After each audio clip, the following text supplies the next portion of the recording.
Sanibonani. Ngiyabingelela egameni elihle likaJesu Kristu. Amen.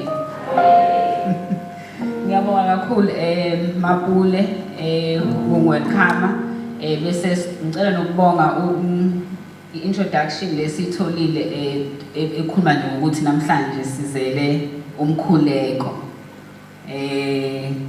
I think that just put everything into perspective. Igama lami nguNoni wakwaSmith, nguMrs Smith.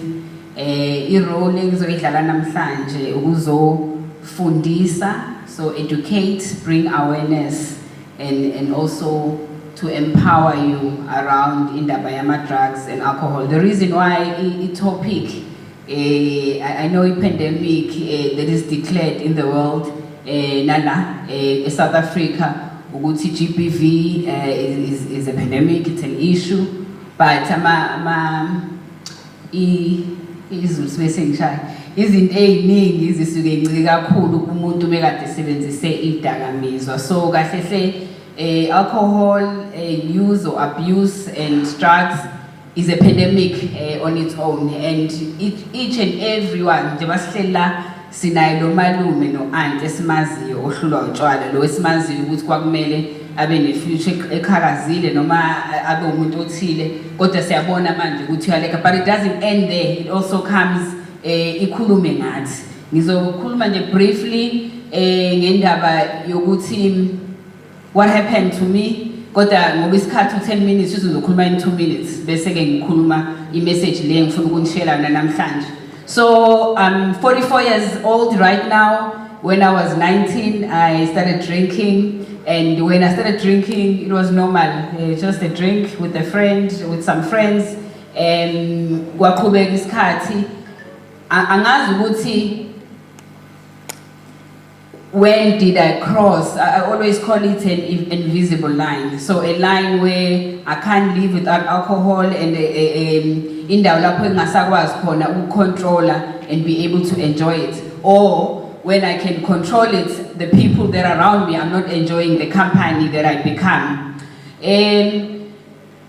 So ukukhula kokuphuza kwami njengoba ngimela, when I look back and I look at everything that happened, it always kuyangithusa ukuthi utshwala bangihambisa baze bafike lapho kwafika khona. So it wasn't just alcohol. Alcohol is a drug. So namhlanje mangithi ama drugs ngikhuluma ngama mood altering substances or mind altering substances as a collective, and the biggest drug is alcohol. Then ke bese kuba khona insangu, kube khona cocaine, crack cocaine, and all of the many others, khona oncika manje, and many other drugs. But engifuna nje ukuthi ngi-emphasize ukuthi anything exusa kulo muntu lo oyena in your authentic self is a drug. Kade sikhuluma nje namhlanje khuluma indaba ukuthi abantu aba in art and creative, so either umbhali noma umculi noma umuntu oactayo, in any form of being a creative. So umuntu ophathiswe into ebalekile, meaning uphathiselwe ukuthi uzosimotivate, usize from our pain, send messages and many other forms. So ungabe kungamanga ukuthi uma uyi-creative kumele ukuthi uzishintshe isimo osikhona. So meaning funeka kube udakiwe noma kube ukuthi when you are more creative in the studio more uma ukuthi usuphuzile. So that is not true. So in my journey, I drank for isikhathi eside, and in my drunken state at some point, a friend of mine who was actually studying medicine said to me, do you want to try a line of cocaine? But because I was drunk already, I just said yes, and I tried it. And we have discussed at some point there was crack cocaine, many drugs that were ecstasy, but that lasted maybe about 15 years. And then the 15 years in active, thinking I'm enjoying, but impilo yami yehla, not enjoy or being in control of it was going down. But the last 5 years is the 5 years that I want to talk about, where I realized that I had a problem and I I wasn't able ukuthi ngikwazi ukuyisiza to stop. So I remember nje one day ngathatha isinqumo sokuthi ngoba sengiphuza kwakhona into yokuthi ngiphuza Thursday, sesiphuza from Thursday kuze kushawa Friday singami.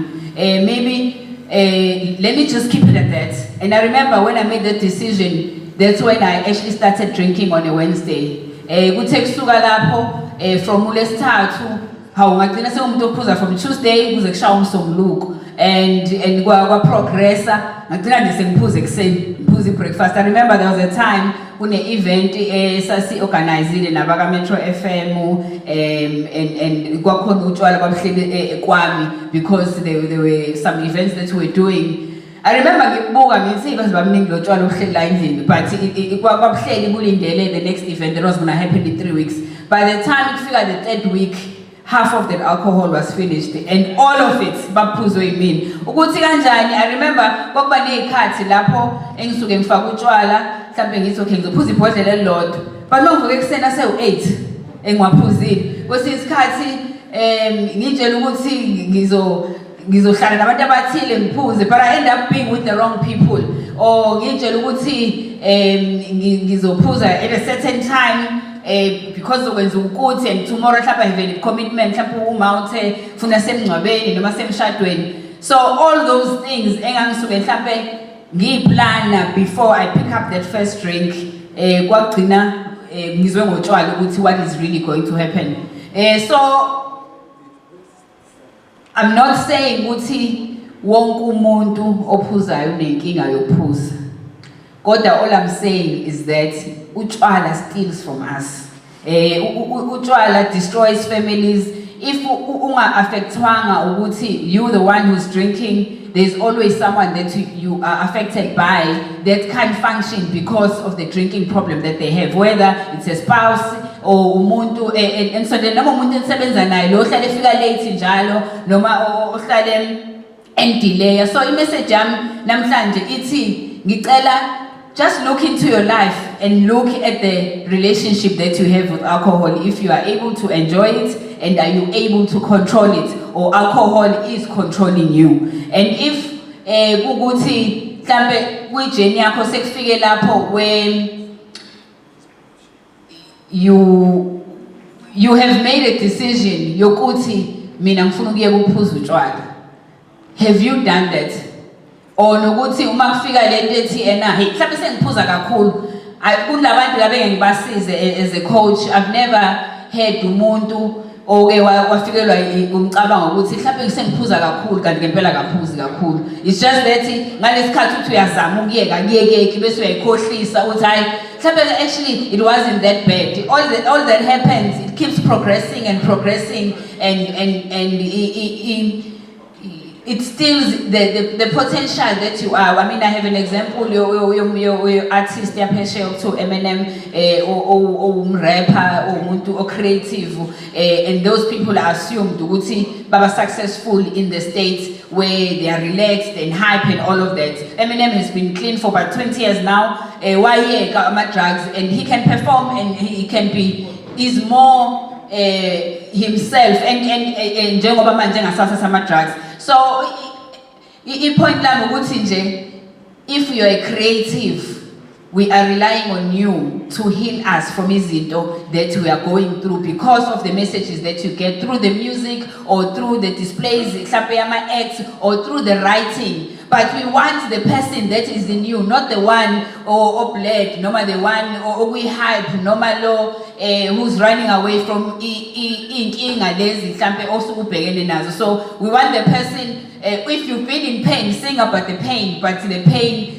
you are telling us how you overcame it, not how you numbed it, or not, or I would say how you escaped the pain. And in closing, indaba yama drugs changes everything kumuntu in your psyche, your mental state. It also affects you your health in terms of, so if you're a performer, you have to sleep longer, or you could saying that you have to worry about. Yabona nje khona ukuthi mhlambe ama artists ayagula noma kwenzakalani, but we also need to look at the role that we play empilweni zethu ngocompromise umzimba lo uNkulunkulu asiphe bona, no compromise ingqondo lesikuyona. And then the ultimate part that affected is the spiritual side, that it kills that. Alcohol is just the opposite of, it's a spirit, but it's not a spirit that inspired, it's a spirit that kills. So just wanted to leave with that message. Look into your life.